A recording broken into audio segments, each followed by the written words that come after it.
Hello friends, welcome to Vamja education.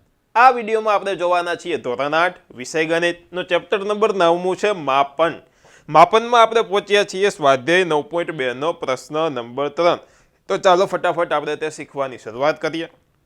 પરંતુ ચાલુ કરતા પહેલા જો તમે આ ચેનલને સબસ્ક્રાઇબ નથી કરી તો સબસ્ક્રાઇબ કરીને બેલ આઇકન દબાવો, વિડીયોને લાઇક કરો તથા આ વિડીયોને તમારા ફ્રેન્ડ સાથે ચોક્કસથી શેર કરો. ચાલો ફટાફટ આપણે વિડીયોની શરૂઆત કરીએ. એક સરસ મજાનો નાનકડો કેવો ક્વેશ્ચન અને નાનકડો કેવો દાખલો કે એક એવા ઘનની બાજુનું માપ શોધો કે જેનું પૃષ્ઠફળ 600 સેન્ટીમીટર વર્ગ હોય. એવો ઘન એટલે કે સમઘનની વાત કરેલી છે કે એની લંબાઈ પહોળાઈ બધું સમાન હોય, એટલે કે માત્ર ને માત્ર લંબાઈ હોય. આપણે સમઘનના ક્ષેત્રફળનું સૂત્ર ભણ્યા હતા કે 6 ગુણ્યા લંબાઈનો વર્ગ. આ હતું સમઘનના ક્ષેત્રફળ એટલે કે પૃષ્ઠફળનું સૂત્ર.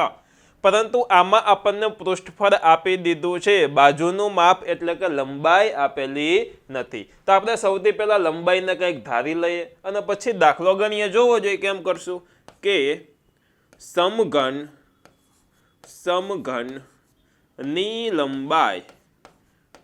લંબાઈ બરાબર x. અહીંયા સેન્ટીમીટર વર્ગ છે પૃષ્ઠફળ એટલે આપણે સેમી લખશું, સેમી. અહીંયા આગળ લખવું પડે ધારો કે. શું લખશું? ધારો કે સમઘનની લંબાઈ બરાબર 1 સેન્ટીમીટર છે. હવે આપણે સમઘનના પૃષ્ઠફળનું સૂત્ર લખીએ તો સમઘનનું પૃષ્ઠફળ બરાબર 6 ગુણ્યા લંબાઈનો વર્ગ એટલે કે 6l². આ આપણું પૃષ્ઠફળનું સૂત્ર છે, એ આપણને ખબર છે. ઓકે, હવે શું કરશું તો કે આ સમઘનનું પૃષ્ઠફળ આપણને અહીંયા આપી દીધું છે 600. તો સમઘનનું પૃષ્ઠફળ જ્યાં લખેલું છે ત્યાં 600 હું કિંમત મૂકી દઉં બરાબર 6. લંબાઈને આપણે x ધારેલી છે તો l ની જગ્યાએ હું લખી દઉં છું x². હવે x ની કિંમત શોધશું, x ની વેલ્યુ મળશે, એ થઈ ગયો આપણો જવાબ કે ભાઈ કેટલી લંબાઈ છે તે જ શોધવાનું છે. તો જુઓ આ 6 અહીંયા ગુણાકારમાં છે, સામે જશે તો ભાગાકારમાં હું જવા દઉં તો 600 ગુણાકારમાં હોય, સામે જાય તો ભાગાકારમાં એટલે છેદમાં જાય. 600/6 બરાબર x². 100 ગુણ્યા 6 600 થાય એટલે કે 100. તો જોજો 100 બરાબર x² આવ્યું, 100 બરાબર x².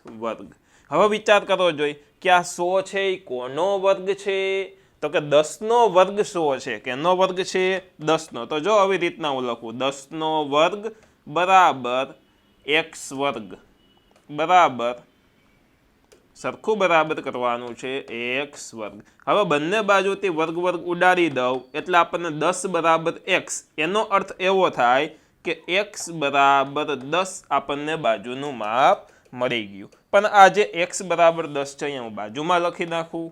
x બરાબર 10 એકમ છે સેન્ટીમીટર વર્ગ એટલે અહીંયા સેમી લખવું ફરજિયાત છે. આ સેમી લખતા તમે ભૂલી જાઓ તો આપણો માર્ક કપાય.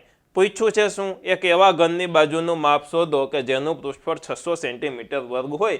તો આપણે લખશું કે સમઘનની બાજુનું માપ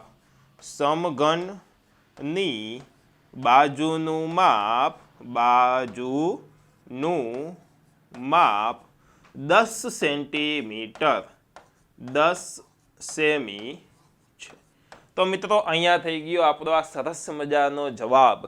નાનો નાજુકડો સરસ મજાનો દાખલો છે, બહુ સહેલો દાખલો છે. નાના ક્વેશ્ચનમાં અવારનવાર પૂછાતો હોય છે તો ચોક્કસથી તમારે તૈયાર કરી લેવાનો છે.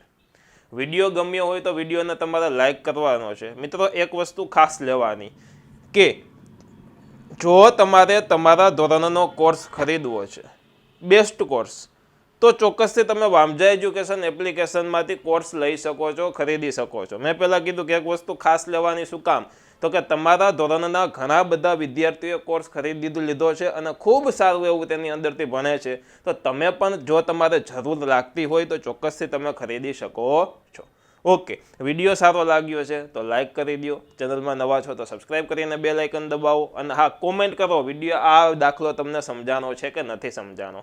બીજી કોઈ તમારી ડિમાન્ડ હોય કે સર અમને આ ચેપ્ટર કરાવો, આ ચેપ્ટરના પહેલા વિડીયો બનાવો, તો એ પણ તમારે કોમેન્ટ કરવાની. હું બધી જ કોમેન્ટ વાંચું છું તમારી, અને તમારી જે કાંઈ પણ તમે કોમેન્ટ કરશો એને હું અનુસરીશ, એટલે કે એમનું પાલન પણ કરીશ. હું ટ્રાય કરીશ. તમે કહેશો કે સર 11મું ચેપ્ટર કરાવો, 10મું પહેલાં કરાવો, 12મું પહેલાં કરાવો, તો હું ચોક્કસથી તે પહેલાં કરાવવાની ટ્રાય કરીશ.